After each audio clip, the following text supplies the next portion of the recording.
بسم الله الرحمن الرحيم. الرحمن علم القرآن، خلق الإنسان، علمه البيان. الشمس والقمر بحسبان، والنجم والشجر يسجدان.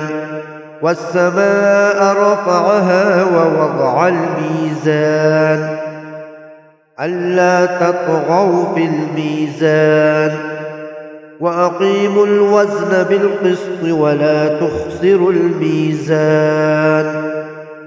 والأرض وضعها للأنام، فيها فاكهة والنخل ذات الأكمام، والحب ذو العصف والريحان.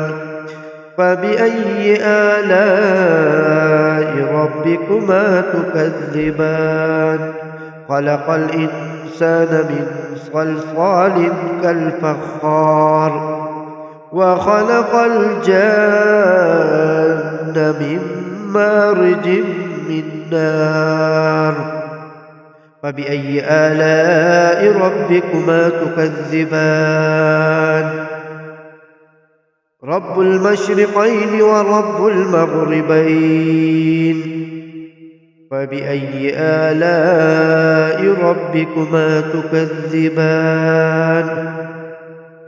مرج البحرين يلتقيان، بينهما برزخ لا يبغيان. فبأي آلاء ربكما تكذبان؟ يخرج منهما اللؤلؤ والمرجان.